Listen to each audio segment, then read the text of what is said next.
आज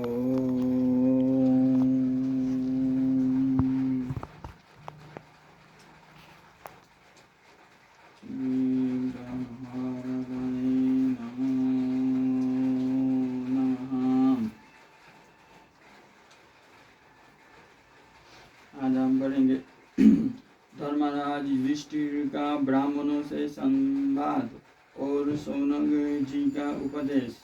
वैशंपायन जी कहते हैं, जन्मेजय, रात बीत गई। पांडव नित्य कर्म से निवृत्त हुए। जब उन्होंने वन में जाने की तैयारी की, तब धर्मराज युधिष्ठिर ने ब्राह्मणों से कहा, हमारा महात्मा, इस समय हमारा राज्य, लक्ष्मी और सर्वस्व शत्रुओं ने छीन लिया है। हम कंदमूल फल का भोजन करते हुए वन में निवास करने जा रहे हैं। वन में बड़े बड़े विघ्न और बाधाएं हैं, इसीलिए आप लोगों को वहाँ बड़ा कष्ट होगा। इसीलिए आप लोग अब अपने अपने अभिष्ट स्थान को जाएं। ब्राह्मणों ने कहा, राजन, प्रेम के कारण हम लोग आपके साथ रहना चाहते हैं। हमें आप अपने पास रखने की कृपा कीजिए। धर्मराज, हमारे पालन पोषण के संबंध में आप तनिक भी चिंता न करें। हम अपने आप अपने भोजन का प्रबंध कर लेंगे और आपके साथ वन में रहेंगे। वहाँ बड़े प्रेम से अपने इष्ट देव का ध्यान करेंगे, जप करेंगे।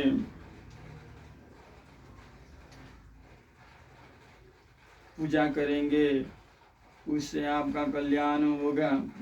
वहाँ सुंदर सुंदर कथाएं सुनाकर बड़े सुख से वन में विचरेंगे। धर्मराज ने कहा, महात्मो, आप लोगों का कहना ठीक है। मैं सर्वदा ब्राह्मणों में ही रहना चाहता हूँ, परंतु इस समय मेरे पास धन नहीं है, इसीलिए लाचारी है। भला मैं यह बात कैसे देख सकूंगा कि आप लोग स्वयं अपने भोजन का प्रबंध करें। हाय हाय, मेरे कारण आप लोगों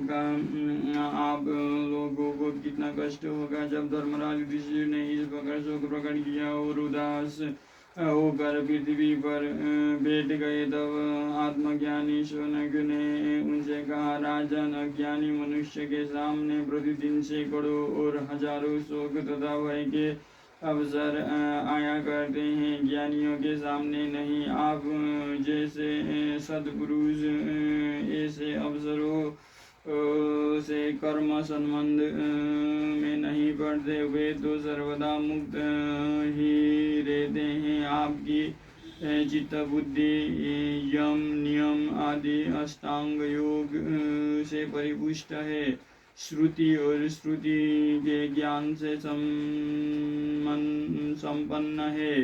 आपकी जैसी अटल बुद्धि जिसे प्राप्त है, वो संपत्ति के नाश से, अन्न वस्त्र के न मिलने से, घोर विपत्ति के समय भी दुखी नहीं होता। कोई भी शारीरिक अथवा मानसिक दुख उसे प्रभावित नहीं कर सकता।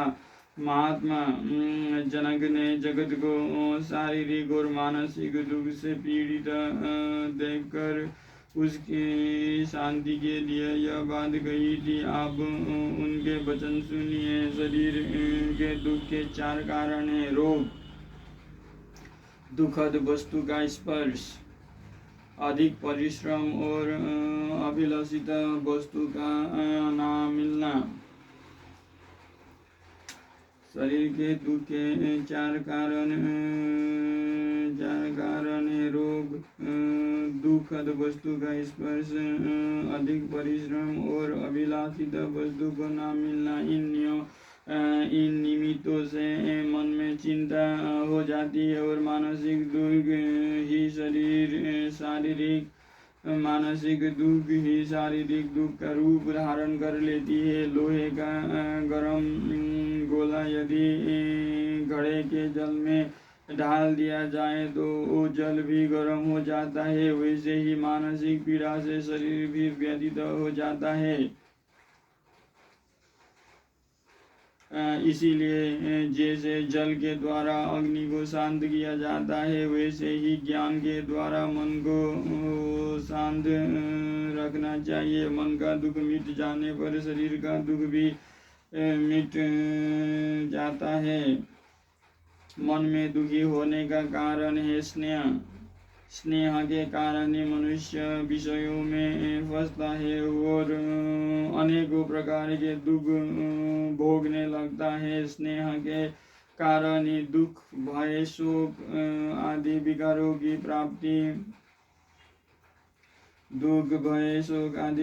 प्राप्ति होती है। स्नेह के कारण ही विषयों की सत्ता का अनुभव होता है और फिर उनमें राग हो जाता है। विषय के चिंतन और राग से भी बढ़कर स्नेह ही है। जैसे खोड़र की आग और वृक्ष को जला डालती है, वैसे ही थोड़ा सा भी राग धर्म और अधर्म सत्यानाश कर देता है। विषयों के न मिलने पर जो अपने को त्यागी कहता है,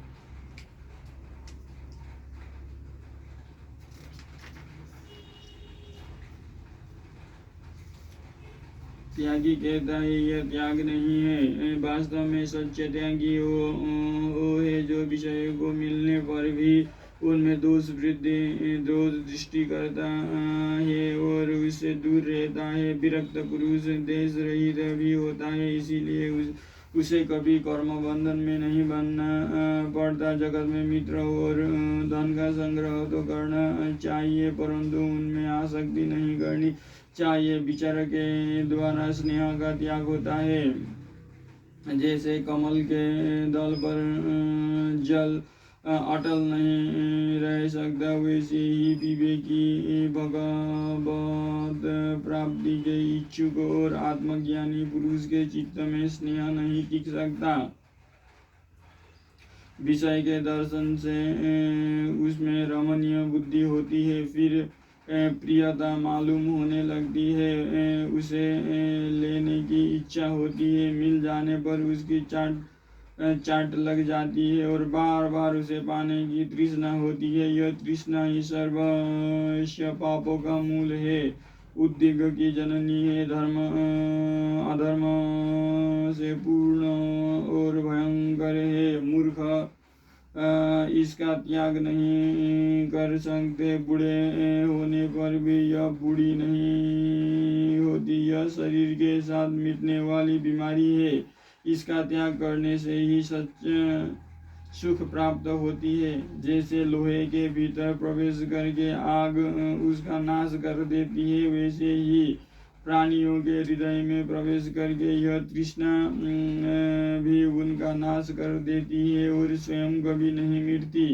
जैसे ईंधन अपनी ही आग से भस्म हो जाता है, वैसे ही लोभी पुरुष स्वाभाविक लोभ से ही नष्ट हो जाता है। जैसे प्राणियों के सिर पर मृत्यु का भय सर्वदा सवार रहता है, वैसे ही धनी पुरुषों को राजा, जल, अग्नि, चोर और कुटुंब का भय सदा ही बना रहता है। जैसे मांस को आकाश में पक्षी, भूमि पर हिंसक जीव और जल में मगरमच्छ खाते हैं, वैसे ही धनी पुरुष के धन को भी सब कहीं दूर से लोग ही भोग करते हैं। मूर्खों को तो बात ही क्या, बड़े बड़े बुद्धिमान के लिए भी धन अनर्थक ही कारण वे धन के सिद्ध होने वाले फलों के लिए कर्मों में लग जाते हैं और अपना परम कल्याण करने में असमर्थ हो जाते हैं। सभी प्रकार के धन, लोभ, मोह, कंजूसी, घमंड, हेकड़ी, भय और उद्वेग को बढ़ाने वाला है। धन के पैदा करने में, रक्षा करने में और खर्च करने में भी बड़ा दुख सहना पड़ता है। धन के लिए लोग एक दूसरे के प्राण ले लेते हैं। यदि धन अपने पास इकट्ठा हो जाए तो वो पाले हुए शत्रु के समान है।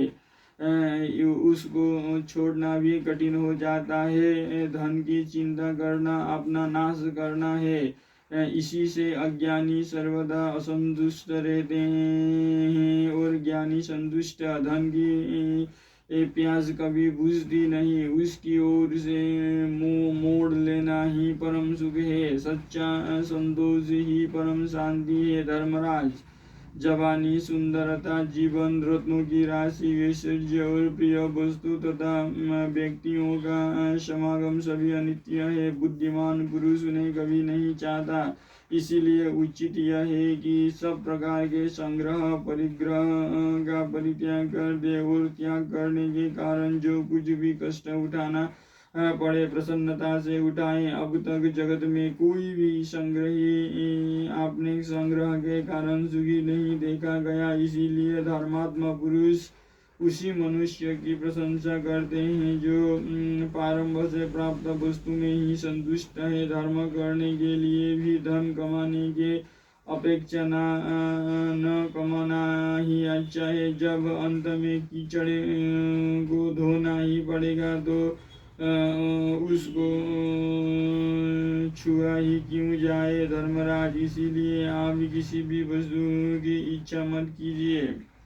यदि आप अपने धर्म पर अटल रहना चाहते हैं तो धन की इच्छा सर्वदा त्याग दे। युधिष्ठिर ने कहा, ब्राह्मणों में इसीलिए धन नहीं चाहता कि उसका स्वयं उपभोग करूं। मैं तो केवल ब्राह्मणों का भरण पोषण चाहता हूँ। मैं चित्त में धन का लोभ तनिक भी नहीं है। महात्मन, मैं पांडुवंशी गृहस्थ हूँ।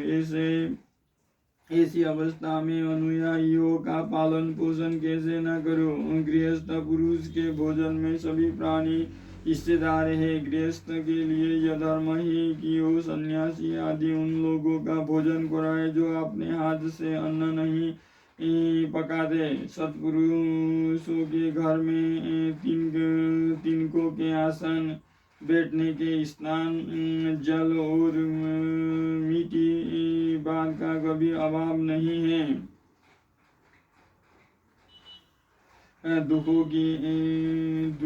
दुखी को सोने के लिए साइयाँ, थके मदी के लिए बैठने को आसान, प्यासे को पानी और भूखे को भोजन तो देना ही चाहिए।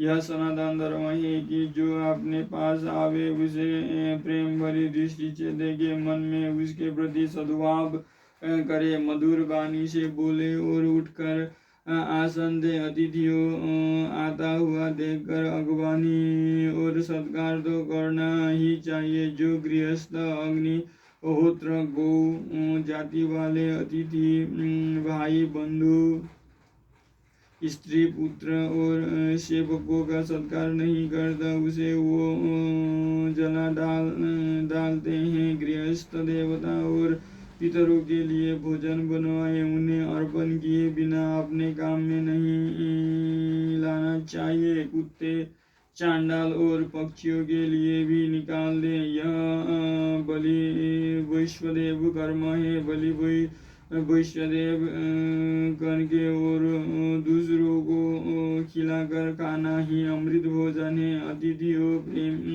प्रेम की दृष्टि से देखे, मन से उसका भला चाहे, सत्य और मीठी वाणी से बोले, हाथों में उसकी सेवा करे और जाने के समय उनके पीछे पीछे चले।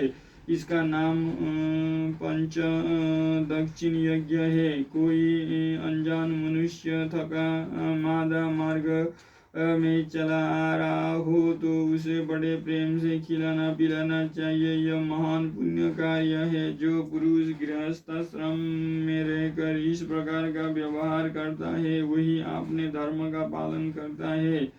हमारे जैसे गृहस्थों को आप इससे भिन्न धर्म का उपदेश कैसे कर रहे हैं। सनक जी ने कहा, सचमुच इस जगत की चाल उल्टी है। आप जैसे सत्पुरुष दूसरों को खिलाए बिना स्वयं खाने पीने में संकोच करते हैं और दुष्ट लोग अपना पेट भरने के लिए दूसरों का हक भी खा जाते हैं। इंद्रिय बड़ी बलवान है। मनुष्य उनके फंद में फंसकर ऐसा मूड हो जाता है कि उसे कुमार्ग का ज्ञान नहीं रहता। जिस समय इंद्रिय और विषयों का संयोग होता है उस समय पूर्वकालीन संस्कार मन के रूप में आग्रह हो जाते हैं। मन जिस इंद्रिय के विषय के पास जाता है उसी को भोगने के लिए उत्सुकता हो जाती है और प्रयत्न भी होने लगता है। संकल्प से कामना उत्पन्न होती है और विषयों का संयोग रहता ही है। इन दोनों से पुरुष विवश हो जाता है और रूप के लोभ से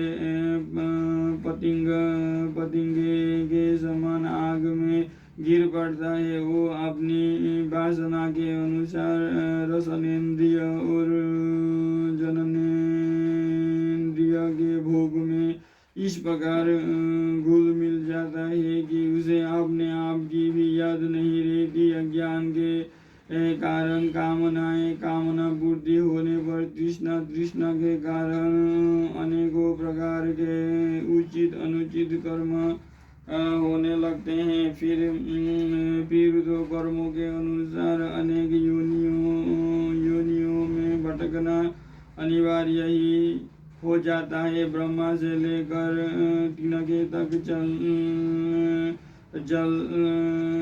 जलचर थलचर और नभचर प्राणियों में उसे चक्कर काटना पड़ता है। यह गति तो बुद्धिहीन विषयासक्त प्राणियों की होती है। जो लोग अपने श्रेष्ठ कर्तव्य का पालन करते हैं और जगत के चक्कर से मुक्त होना चाहते हैं उन बुद्धिमानों की बात सुनिए। कर्म करो और कर्म छोड़ दो, यह दोनों ही बातें वेदाज्ञा हैं। इसीलिए कर्म के अधिकारी वेदाज्ञा समझकर ही कर्म करे और उसका त्याग करने वाले भी वेदाज्ञा समझकर ही उसका त्याग करे। कर्म करने और ना करने का प्रवृत्ति और निवृत्ति का आग्रह अपनी बुद्धि के अभिमान पर नहीं करना चाहिए। धर्म के 8 मार्ग है: यज्ञ, अध्ययन, दान, तपस्या, सत्य, क्षमा, इंद्रिय निग्रह और निर्लोभता। इनमें पहले 4 कर्म रूप है और पिछले 4 मनोभारूप। इनका अनुष्ठान भी कर्तव्य बुद्धि से अभिमान छोड़कर ही करना चाहिए। जो लोग संसार पर विजय प्राप्त करना चाहते हैं उन्हें भली भांति इन नियमों का पालन करना चाहिए: शुद्ध संकल्प, इंद्रियों पर नियंत्रण, ब्रह्मचर्य, अहिंसा आदि व्रत, गुरुदेव की सेवा, भोजन की शुद्धि और नियमितता, सदा शास्त्रों का श्रद्धापूर्वक स्वाध्याय, कर्म फल का परित्याग और चित्त निरोध। इन्हीं नियमों के पालन से बड़े बड़े देवता अपने अपने अधिकार में स्थित है। धर्मराज, आप भी इन नियमों और तपस्या के द्वारा ऐसी सिद्धि प्राप्त कीजिए जिससे ब्राह्मणों के भरण पोषण की शक्ति प्राप्त हो जाए। कल पढ़ेंगे पुरोहित धौम्य के आदेशानुसार युधिष्ठिर की सूर्योपासना और अक्षय पात्र की प्राप्ति।